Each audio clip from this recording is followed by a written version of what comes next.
Pickaxe.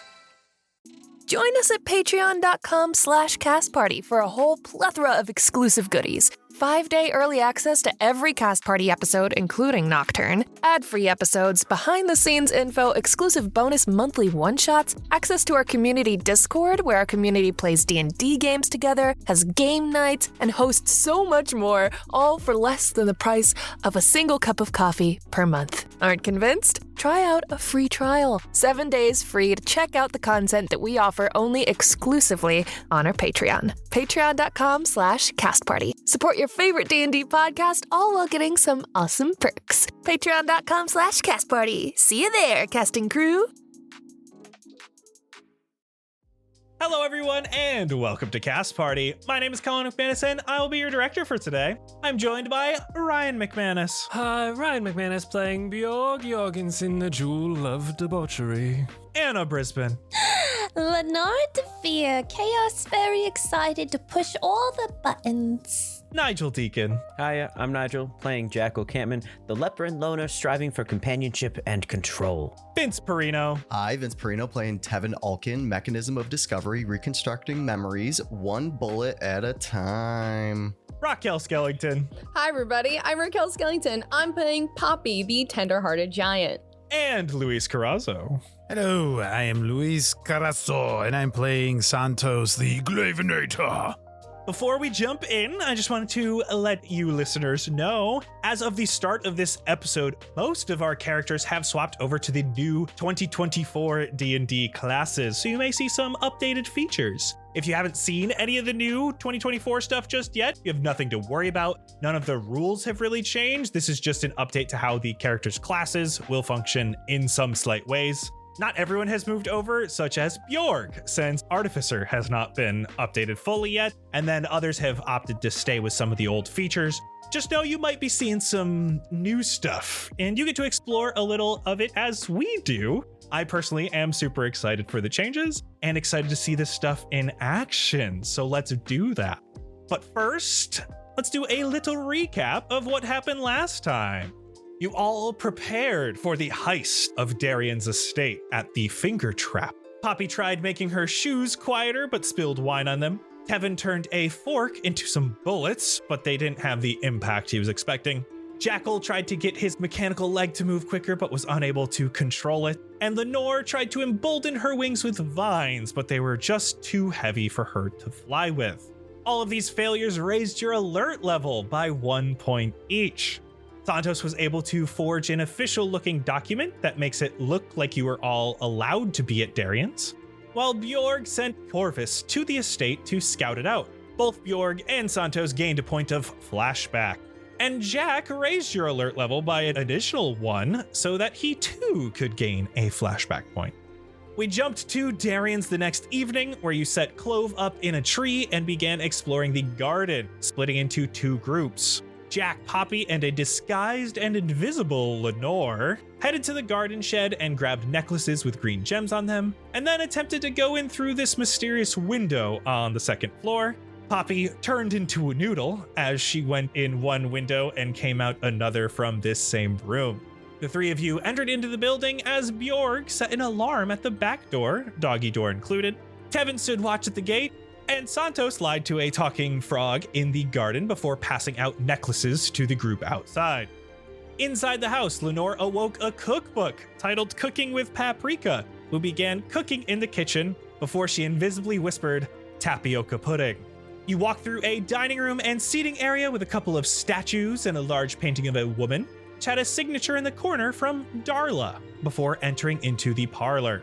Inside, you found a painting of Darian, also signed by Darla. You found a bar cart where Poppy found a mechanism that needs some sort of sequence to open, as well as some notes and a journal. The notes described different Nightshade members and what they were doing throughout the day. The notes then turned to Santos and Lenore as if someone had been keeping tabs on them. The journal had the most recent entry that stated Santos had been compromised and he will be eliminated. Now, Jack, Lenore, and Poppy, you are all still in the parlor.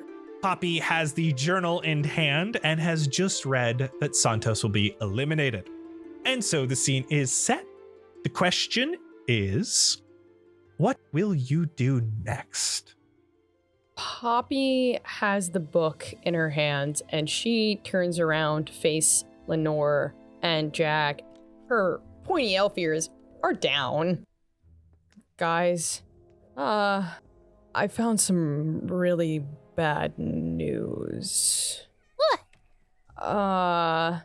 And she flips the book to show Lenore.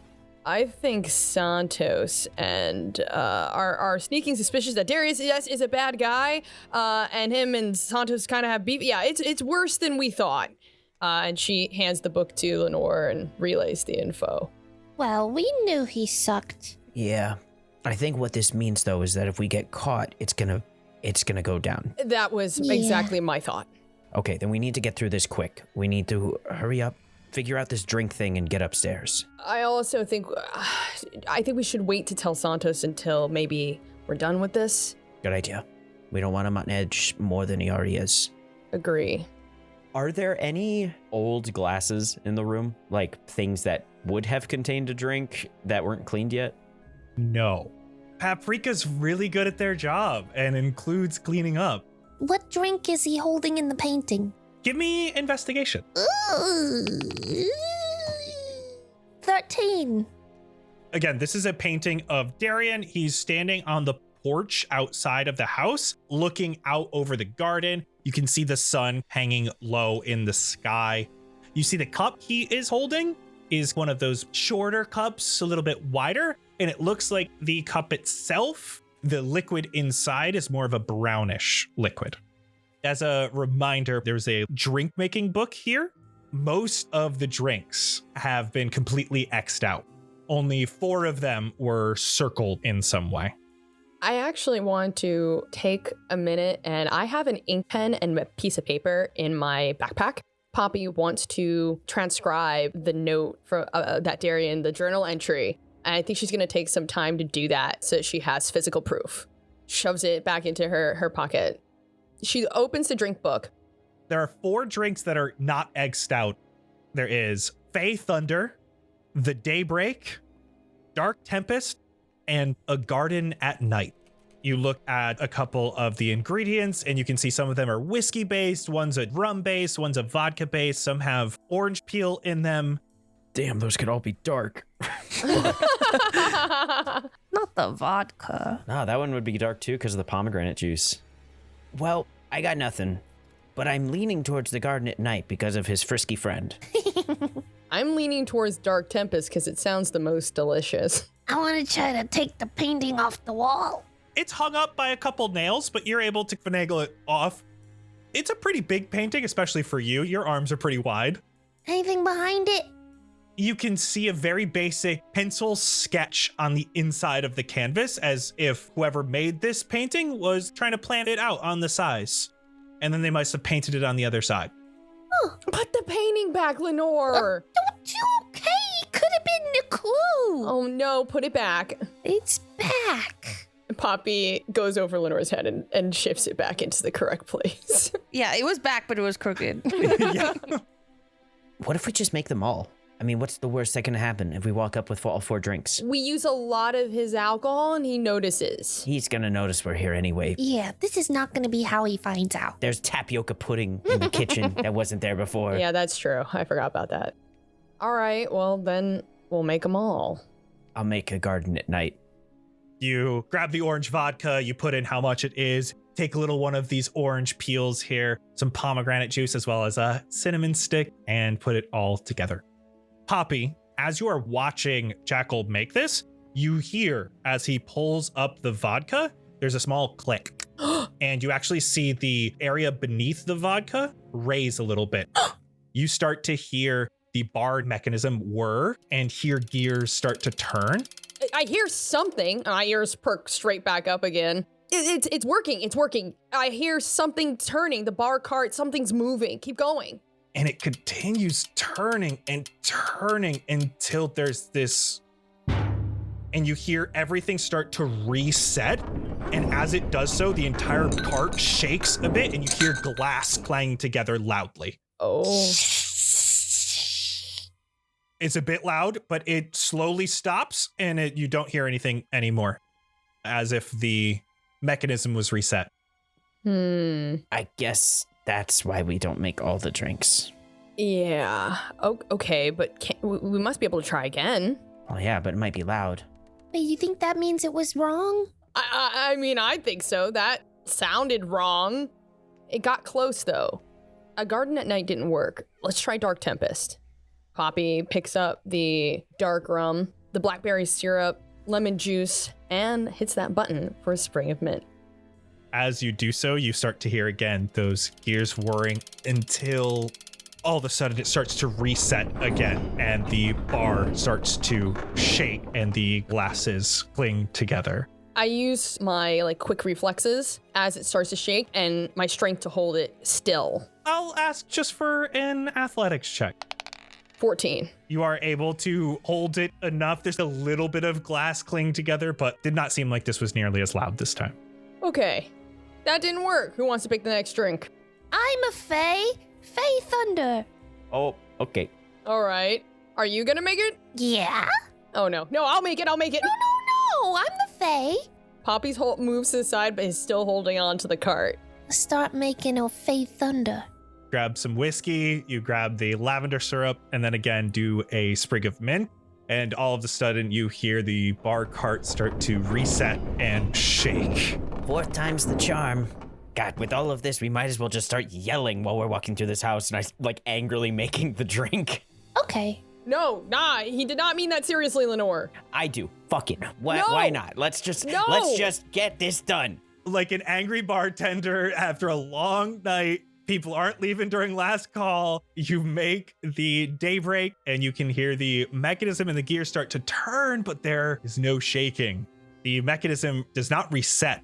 Instead, a small portion of the bar just underneath where you found the drink book opens up a secret compartment. Inside is an iron key. Great. I grab that, I down the drink I just made, and then I start heading towards the door. Jack, you grab the key and you guys start heading towards the staircase. As you do so, I want to pop outside.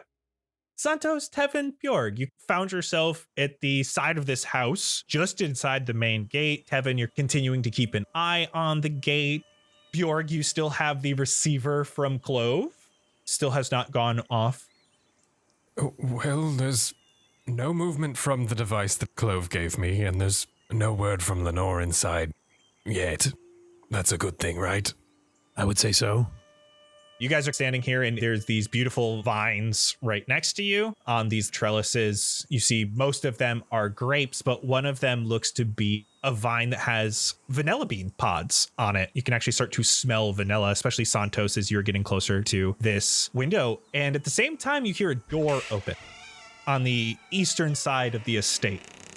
You hear, "Oh my, where is it? Where is it?" And you hear a box open.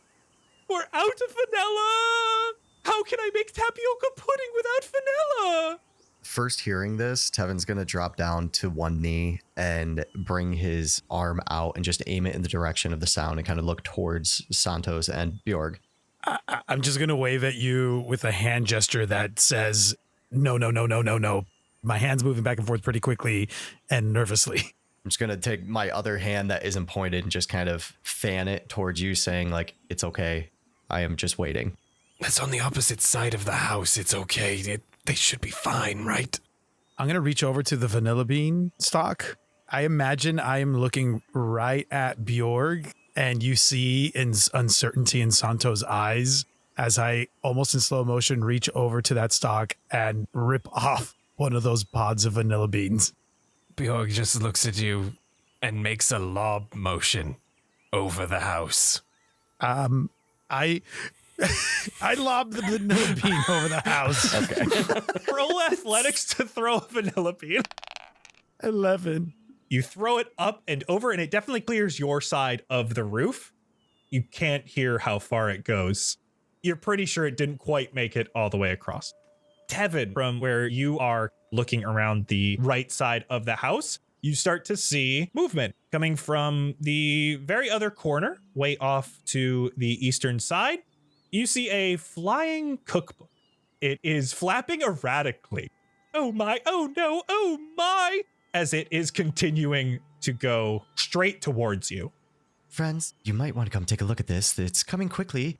It seems like it's some floating paper. I'm going to start picking more. I'm just going to turn towards the vines or whatever the vanilla bean grows on. and I'm just going to take a deep breath. I am going to look up to the sky once again where Ilos once was. I am really nervous and I just kind of mutter a prayer. Please let this work. Please don't let us get caught. And I'm just going to start picking vanilla beans deliberately, but slowly. So not in a panic. You are picking them as this book is flying erratically through the garden. It quickly turns this corner and sees Tevin, gun out. Oh no, the guests are here. You guys all want tapioca pudding too? I'm so sorry. It's still being made. I just need some vanilla. I just had a bunch of vanilla. Thank you. Dinner will be served soon. Almost like origami, a piece of this inner portion opens up almost like a basket, almost like a hand reaching out for you to place the vanilla beans into. I will say to the book, I'm so looking forward to this tapioca pudding. How many guests are you anticipating for the meal this evening? I was not told we'd have guests other than our typical Darian and Lorian, so I'm making a big batch. I see. I will deliver the vanilla beans. Grabs them and pulls them back into the book, and it just immediately starts floating away. Shall we pursue? We got away once, let it go. You see Bjorg just hand inside his jacket pocket, like he's ready to pull out his gun, but he stops and he pulls up to his ear. Lenore? Over? Bjork? Over? When you said the kitchen was alive, was there a book? Yeah. He's making me tapioca pudding. It was you, of course it was. Well, we just met the book. It came outside. He's so nice, isn't he? Did they show us something? You in the kitchen? No, I just said we're outside. Then the book is outside? It flew out to get more vanilla. Santos handed over vanilla from the vine, and it worked. Okay. What's going on in the parlor? We made a drink, and Jackal chugged it. Attaboy. Do you want us to come in? We have avoided things out here, and safety precautions are set up. Come on in. We can make you a drink. Bjorg, as you say that, vibration from your pocket. Oh, we might have to come in. Please hold. Bye, over. I turn to Santos and I just throw the device at him. It's going off. What do we do? Someone is coming. Oh. We have the necklaces. Do we go inside or do we just hide outside? There's only going to be two of them. Let's go inside. We got to face them together. Okay, they're in the parlor. I don't know where, but if we can find a parlor, we can find them. We'll find it. And I start to head towards the front door. You guys get inside the building. Jack, as you are coming around the corner with your key, you see Santos and Bjorg and Tevin entering. Lenore said come in. Well, okay, she didn't say come inside, but regardless, someone is coming. What? Oh, good. Great. Let's fucking go then. Yes. I'm running up the stairs. Like, I'm not even paying it. I'm sick of being here, so I'm running up. I need to not get caught. I don't want to get caught. Behind you, Bjorg, you hear the gate to the estate rattling. You're able to look out a nearby window, and you see 4 guards. Not Nightshade guards, city guards. Block the door. I'm closing the door behind me, taking out the gun, unloading the 6-shooter. I'm popping in a very cold bullet, and I'm going to cast Ray of Frost on the doorknob. That might keep it in place. I don't know. It might stop them for a little bit. There are 4 guards coming up the stairs. Everybody now. They're not going to be able to get in here without these. And there's none of them left. We took them all. And I'm gesturing at the necklace. I think it's just going to set off an alarm. My problem is that they're city guards. They're not Nightshade. I don't know if they know the procedure on getting into the Nightshade Captain's Complex. They could just barge in anyway, and I don't know what happens if they do. We get in trouble. Let's go. Jack, lead the way. Jack, the first thing that you see, as you are the first one upstairs, is a very open room. It's another seating room. You see a small area where drinks are made and served, though here you see it's mostly bottles of wine rather than the bar cart with all the fancy liquors and stuff that you just see. It's again beautifully decorated, beautiful furniture, wall art. There's a statue of a knight in a nearby corner. There's a bunch of light in this room, coming from a roaring fireplace that is just in front of a Chase lounge. And as you rush around this corner quite loudly, I might add, you see that in front of the Chase lounge is a small table, and you see an open bottle of wine and half-drank glass of wine. Across this room, you see an elven man, silky silver hair, who has seemingly gotten up from this seat, rushed over to a nearby window, and is peeking out towards the front gate. He is shirtless, immediately turns around as he hears you rush up the stairs. Arguably very attractive, younger elven man. Santos, you recognize him. You know him as a Nightshade guard. You don't necessarily recognize him in this attire. As soon as I see him and he notices us, I'm going to begin to walk forward slowly, and I'm just going to address him. So I'll go about 20 feet towards him and continue to move slowly. I don't draw my weapon. I look him straight in the eyes. Lorian, we need to know what's been going on here. There's guards trying to get in because the city is aware of some suspicious activity here. Now, you can come with me, a fellow Nightshade member, or you can try to take it up with them.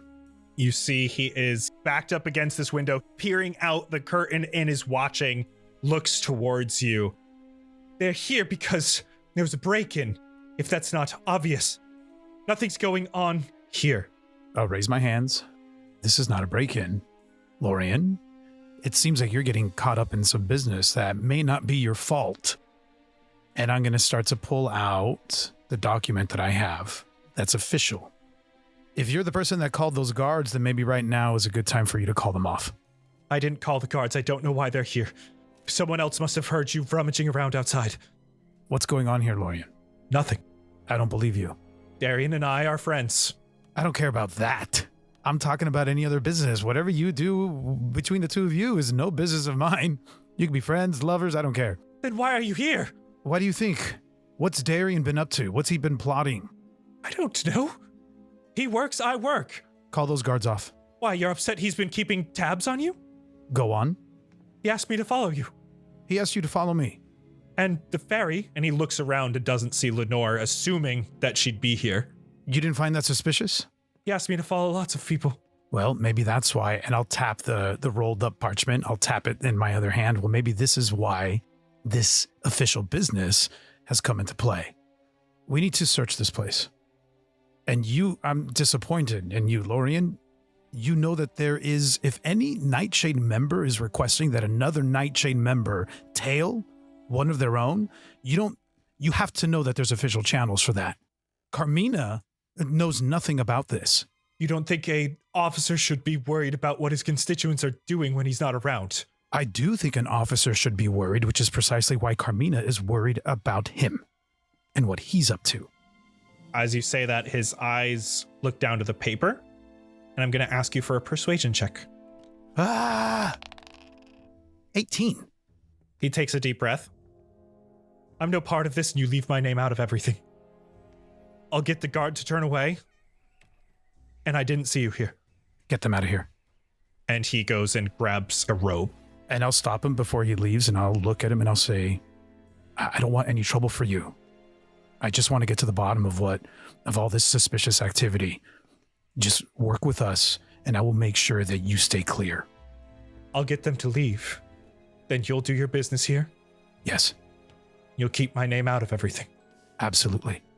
And he nods. As you hear a knock on the front door. As he leaves, I like collapse on the ground and have been barely holding it together. And my hands are shaking, if anybody can notice. And I just kind of like take some deep breaths. Sorry about the doorknob. As he left, he looks over to Jack.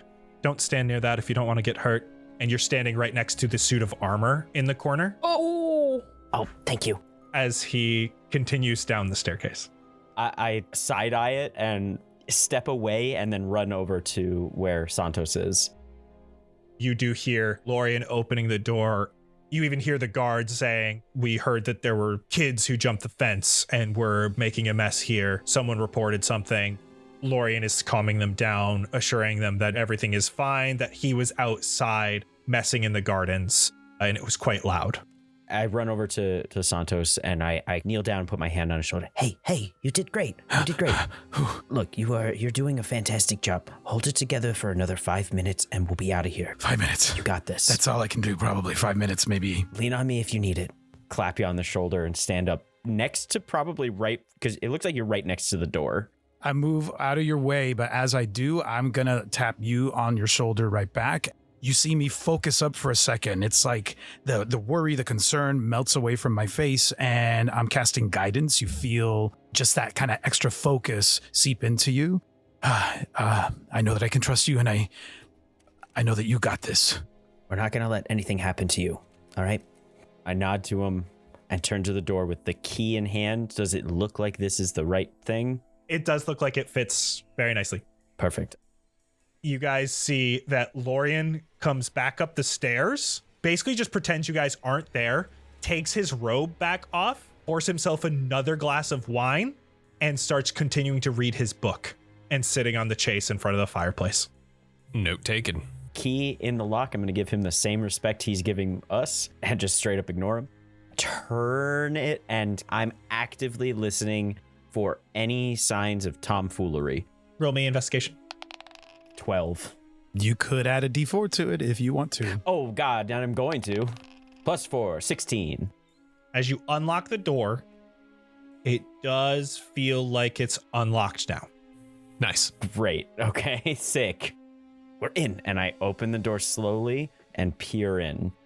This is the room you know from the outside now where you watched Poppy go in one window and out the other. This is the room that nobody's going to be able to see into from the outside. Find yourself in what you believe to be Darian's bedroom. Moonlight coming through the nearby windows. The room itself is pretty large. It has a massive king-size bed with these beautiful royal purple linens in the center of this back wall. It helps to split the room into two sides. The right side of the room has a desk with some loose pages on it. You see a sewing machine that still has a garment half made under the needle. It's got an ornate vanity in one corner. You can see various makeups and perfumes, as well as a large mirror. And the vanity sits right by a window where moonlight streams in and illuminates a very beautiful statue of a golden fox. The fox is sitting and it looks to be gazing upon the empty seat of the vanity. There are also paintings on this side of the room, mostly of nature scenes. You see portraits of animals playing in the gardens around the house. Sometimes these animals are set into a forest. They heavily feature foxes, but other wooded creatures make some appearances as well. And the most prominent of these paintings is a massive waterfall that crashes into a rocky outcropping in the forest. You recognize all of these, the same signature in the bottom right corner, Darla. The left side of the room is pretty different. Got another desk with a bunch of papers and books and stuff, a wardrobe, but most notably, there are stacks and stacks of canvases. Though these are not nicely displayed on the walls, they are stacked on the ground in piles. Some are still sitting on easels, haphazardly organized in the space, almost making it feel cramped. Almost all of the canvases feature the same woman. She's an elf with long silver hair, quite thin and has soft features.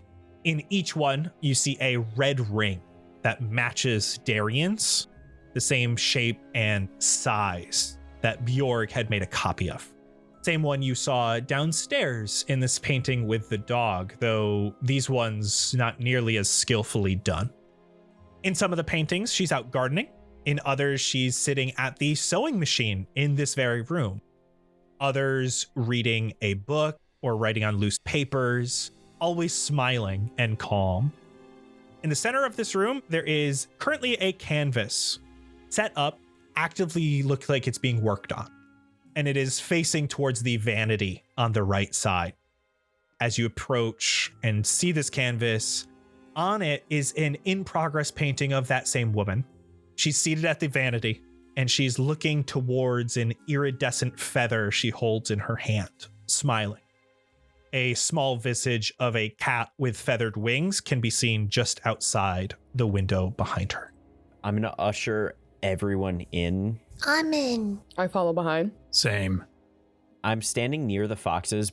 You can kind of see Jack's hair is standing up a little bit, and he's like visibly a little uncomfortable with all of the imagery of the foxes, but is otherwise like holding it down.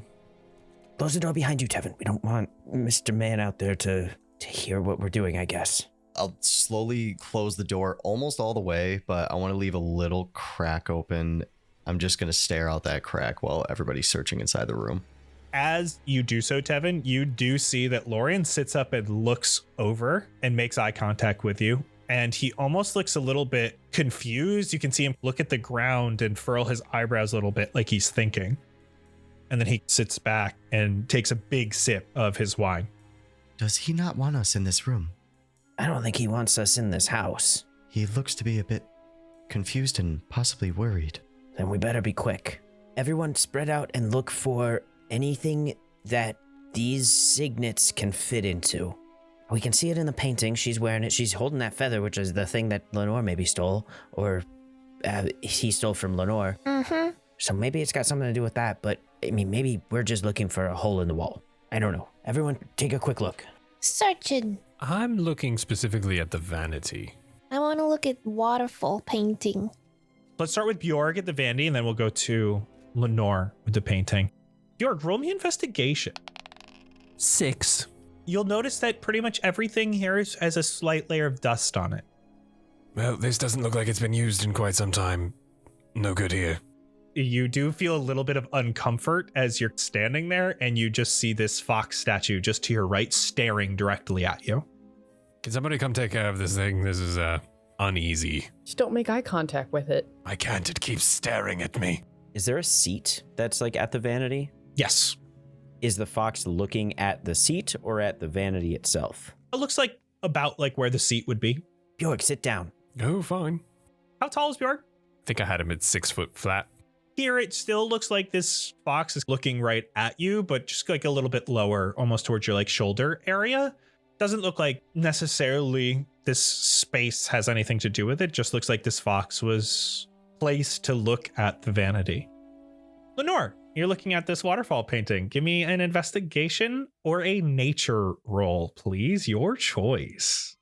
I'm gonna give myself advantage with Tides of Chaos.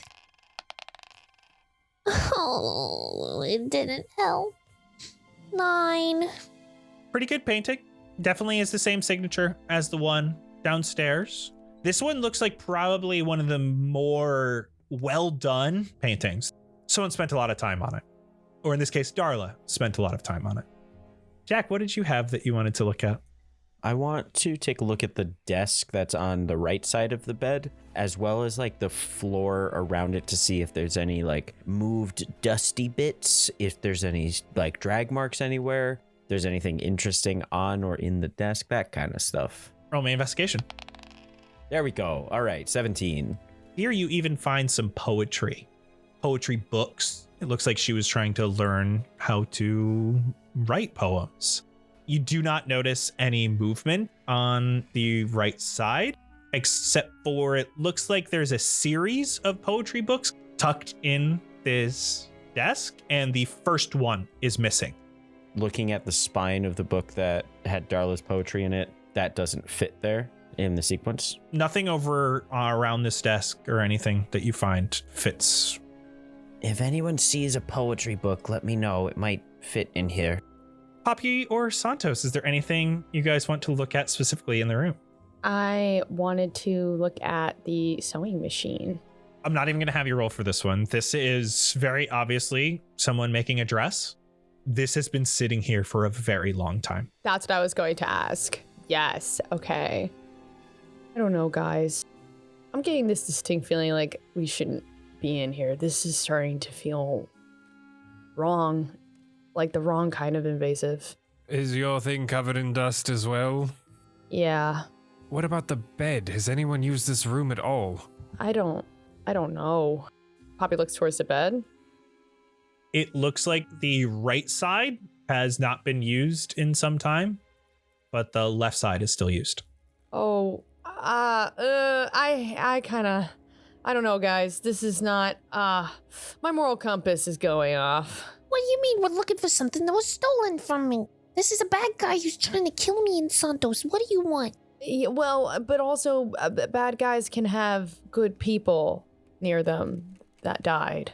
Yeah, and she's not part of it anymore. She's dead. She's gone. We have a thing to do right now, Poppy. I have some sensitivity about messing around with the dead. Then go hang out with Lorian. We have something that we need to do, and if we don't do it, bad things are going to happen to good people that are alive right now. And I kind of gesture to Lenore and to Santos. Poppy locks eyes with Santos after she said what she said and tries to get a read on him. He's sort of checked out. He's a little distant, and he is just looking at the room, watching everybody kind of scatter and investigate different corners of it. In that moment that you looked at him, you saw him with this kind of faraway look. He closes his eyes for a second, and then this burst of arcane energy just ripples out of him as I cast Detect Magic. Casting Detect Magic, the windows, the rest of this room is entirely mundane. Is there anything that anyone has that would be hidden from Santos? My suit jacket pocket. The pocket. The pocket specifically. Kind of take note of that. Tevin glows. Sick. But there are voids in Tevin. You see magic throughout, but there's a void in a portion of the chest cavity, as well as in a portion of his cranium, where there's no magic flowing. Oh, no. In fact, when you are looking at Tevin, it almost looks like magic is flowing, like blood flows through a person, but there are portions where that's not happening. I don't really know what to do with that right now, so I'm just going to log it in the back of my mind. If Poppy's still looking at me, what you'll see is that you just notice him just completely whip towards Tevin, look him up and down. Because my eyes are on Tevin, who's at the door, I'm going to approach the door and I'm going to open it up just a little bit to see, because this lasts for a bit, see if anything in the room that we were just in resonates with magic. The statue in the corner is entirely magical. The one that Lorian pointed to and said, don't get near that if you don't want to get hurt, to Jackal. And you do notice about 10 feet from where Lorian was at the window, there is a similar magical glow on the wall. And from here, you can see an indentation the same size and shape, not of the ring, but of the gems, the green gems that you guys have around your necks. Clock that, and I will shut the door back to wherever Tevin had it, and I will share that with the group. There's something on the wall on the opposite end of the room. It's resonating with magic, and it looks like it's similar to what we have here, and I'll point at the necklace. Damn it. I was hoping it would be the ring. And I drop down under the bed. I'm crawling to see if there's anything under there. Jack is noticeably more stressed out and frantic. Mean. Compared to when he was downstairs. Roll me investigation. 8. Dust Bunny looks really rabbit-like right now. And with that, I kind of shove up against the bed and jolt it away from me as I'm getting out. Where is this? I want... and I kind of take a step and turn towards the wall with my hands on my hips. Has anyone found anything? Just what I pointed out outside. There also is another desk in this room. Yeah, the one with the papers. Let's go take a look at that. Santos, you head over to the desk on the left side of the room. Bunch of pages here. Looking through them quickly, you see that most of the words on these pages are in stanzas with a bunch of words written in the margins. Crossouts, markings removed or added. And you see a book here that is open with the basics of poetry. One poem stands out. as it has been framed and placed above the desk on the wall. It is titled Dearest Darla. I go to grab it, and as I do that, I start to myself automatically read it because my eyes land on the words. And the second I read Dearest Darla, I stop from grabbing it. And that's when I start to read it out loud. Dearest Darla, our home isn't the same without you. I am doing my best to keep it just as you did. I have kept the fires burning like you, so it's warm and inviting. I have tended the gardens like you, so no weeds shall grow. I have painted the world like you, so the brushes don't go unused. I have read the books like you, so they don't gather dust. I have learned to craft words like you, so I can express what's inside. Dearest Darla, our home isn't the same without you. Just days now, Darla, our wish will be granted. With feather in hand, I think of you here.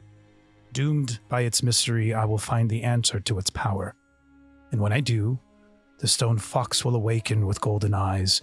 As the fox sees once more, I will lay my eyes upon the feather. You will rise from beneath, and our home won't be so hollow. And then I just look up to the group. I knew there was something to do with that fox statue. I hated that. Yeah, it was really bad.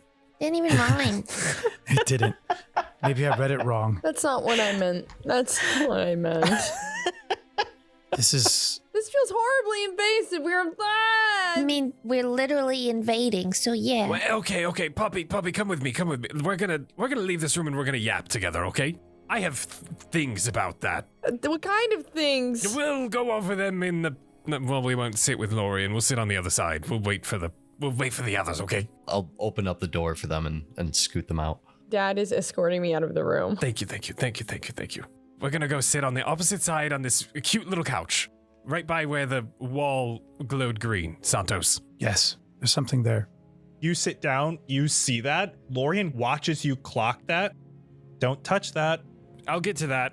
You don't want Darian showing up, do you? As he flips the page. I put a finger up like I'm going to retort to that, and then I slowly put it back down. How come he did like everything except for sewing? Well, he doesn't need a dress. Well, he wanted to do what she did. He wanted things to not go unused, but he didn't care about the sewing machine. I think with that, I'm gonna exit the room. You just hear me and Poppy talking. Bjorg's hands are clasped and his one leg is crossed over the other, and he is leaning in way too close to Poppy.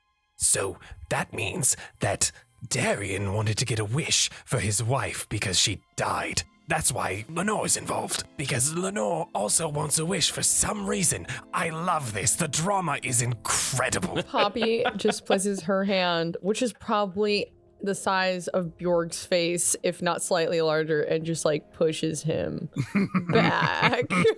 Almost the extension of her arm, and is like, I could piece that together. I just don't like that we're going through a dead woman's belongings. Understandable, but you have to admit it's interesting. Not the kind of interesting I think you find interesting.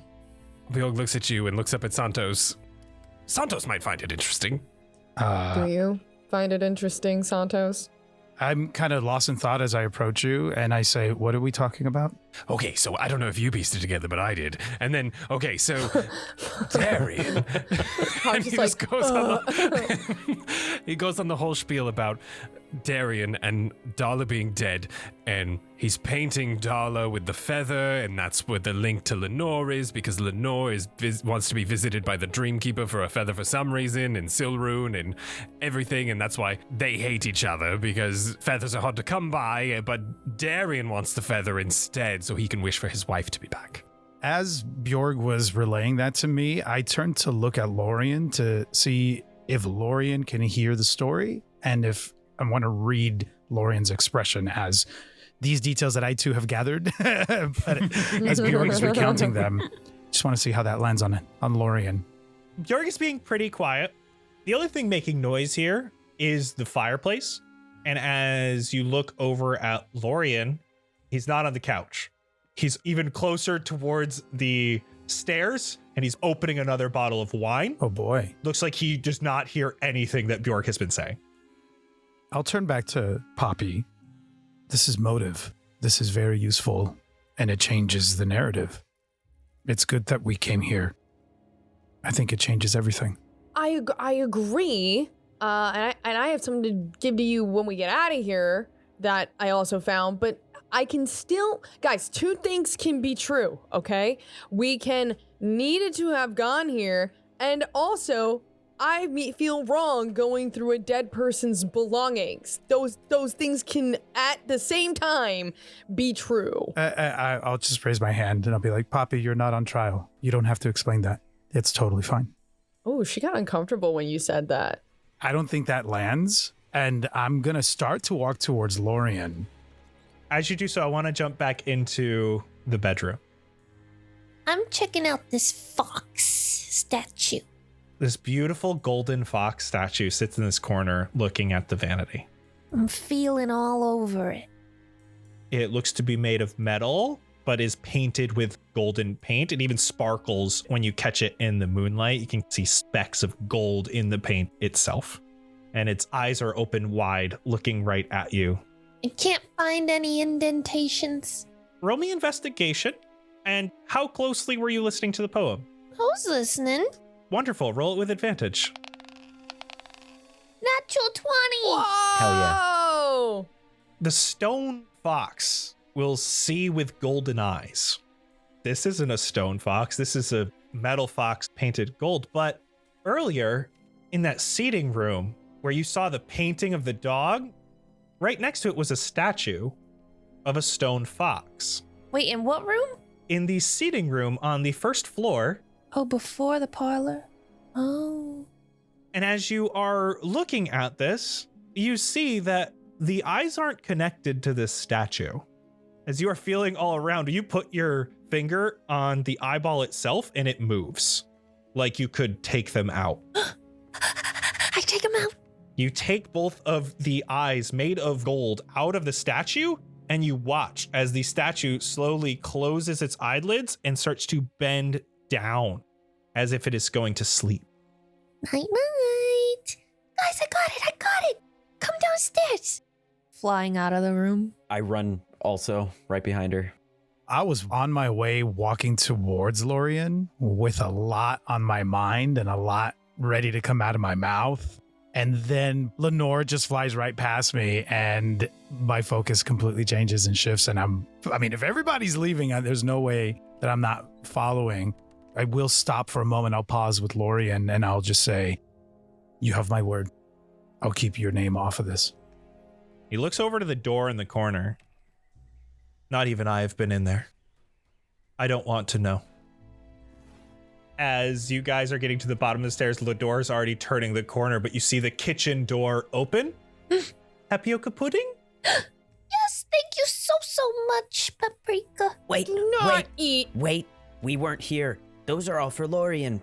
Lorien wanted that whole tray. He requested it specifically and we abided. Please bring it right up to him. Just one Lenore? for me. No. Just one. You cannot.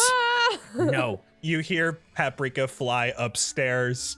Go do whatever you have to do with those eyes. I'm sorry, Lenore. We'll find you some more tapoca pudding. And I run into the parlor and throw the key into the bar cart. Before I run away, run up to the bar cart and open the vodka and I spit in it and then I close it and put it back. Wow. The main seating room has the stone fox. You see that it is currently sleeping. It looks exactly like the one upstairs, but this one's stone. You're able to open its eyes and put in the golden eyes from upstairs. The statue starts to raise up into the same seated position, just like the golden statue upstairs when you entered. Then you start to hear noise from another statue in this room, which is a statue of a woman. She looks to be the same woman as the one in the painting right in this room playing with the dog and the one you've seen so much upstairs. She is standing tall, proud with both hands on her hips. The statues move in tandem to look at each other. And it looks like the bases of the statues are doing this. It looks like there are hinges in the limbs. She starts to face the rest of the room and then face towards this fox. And she starts to bend down and her hand goes outwards towards the fox, almost to coax the animal to her. It takes a moment, but the statue turns completely. As the mechanism moves the statue, you see the wall in the corner, just behind the statue of Darla, begins to open up. With each inch the statue turns, the wall opens 10 inches until the woman faces the fox entirely and the wall is completely open, revealing a door. A door, the ring, the ring. There's a very small landing here, and to your right is this large door made of hefty metals, no handle, no lock, just a central impression in it, the same shape of the gem on the ring. I'm putting it in. The ring, it fits perfectly. Turning your hand, you feel the large metallic door just suddenly open itself up to one side and reveal a large staircase going downward into a basement of the estate. You can see from here on, the estate is no longer illuminated. The basement looks dark. Basement. I'm going in. Heading down the stairs, you come to another small landing with a door on your left. You can feel the ground beneath is now stone rather than the previously ornately carved and taken care of wooden floors. The door ahead is metal with no filigree or flare. I'm opening it. Hey, would you look at that? Lenore, you found the door again. Good job. Well, yeah, I knew I could do it. I did it before. You found it before, and I'm sorry I doubted you. Tevin, you should go down with them. I'll stand guard up here and just yell if you need me to come down.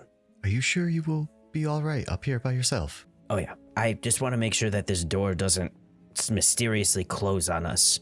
As you say, just please don't be afraid to yell. Same to you. I'll reach out my hand.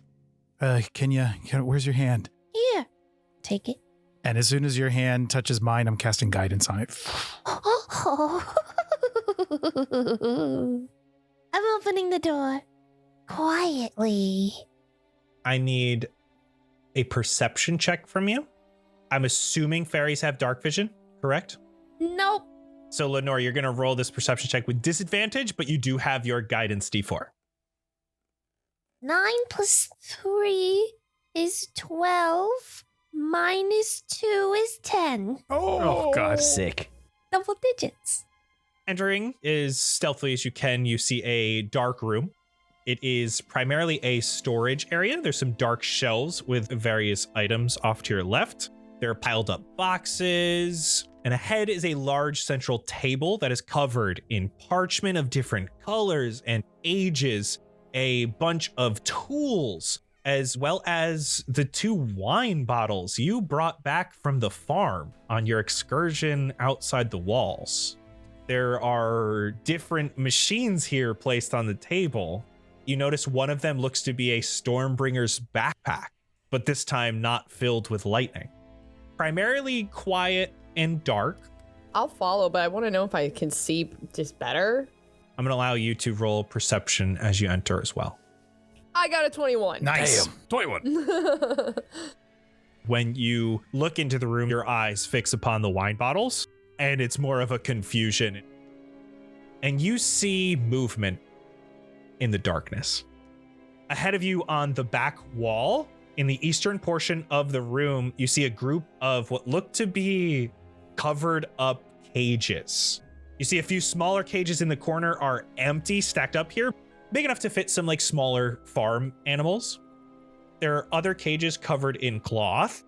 Looks like there's 3 stacks of cages, but the one on the left, the sheet looks like it's caught on one of the empty cages, so you can see just a little bit into it that it's not fully covered. This is where you saw that movement from. And as you're watching, you see something move once again. And for today, What? that's a wrap. Oh, you were. Dude, Thank you all so much for listening. This was super duper fun. If you have name suggestions, magic item suggestions, or any suggestions for the wild magic table for Lenore as those start to come up, you can do so by going to patreon.com/castparty, where you can get all the good stuff, including our after show where we're going to talk about this episode, Go do so right now. That'll be out next week. And then we will be back in 2 weeks to figure out what the hell is in this cage that is moving. Okay, bye-bye. Bye-bye. Bye.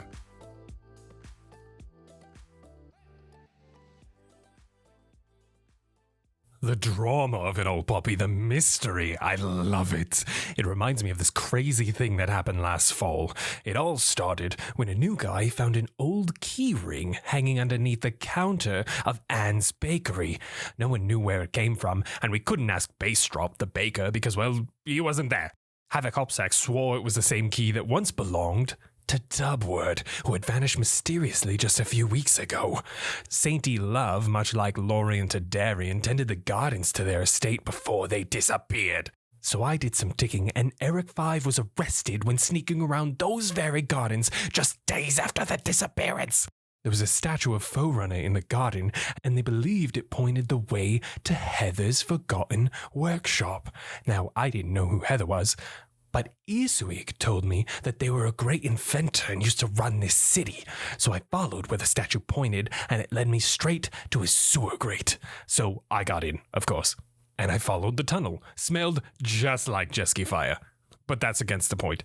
The tunnel led to a dead end, where I found another sewer grate just outside of Jonas's shop. They sell candles now, but it used to be Judgment Day's map shop. So I checked the key in the back door and it didn't work. But the door was unlocked, so of course I went inside. The back room still had some old maps in it. I didn't know where to start, but Kaylee told me to keep my left hand on the wall. That advice was for mazes, but this was kind of a maze, I guess. And my hand dropped to a map that had a note written on the back. Lexi had written, "Find the truth beneath the painted wall." So, of course, I went to Opti's art studio. They had painted over some bloodstains from when Ryan made fun of those fourth graders. They beat him up real good. So I got a shovel from Bubba's backyard on my way over. Oh, fuck, I never did return that, did I? Oh, well. And I dug right beneath the wall. I didn't find anything, so I was standing there thinking, what could I have gotten wrong? Was I supposed to go to Winkle's Tavern? There's that black and white painted wall there. And then it hit me. No, it literally hit me. A flyer for none other than Ebab Flo's famous blueberry tarts at Anne's Bakery. So I rushed back there, and the key fit perfectly into the safe. I walked away with a nice ruby and some gold. I love mysteries.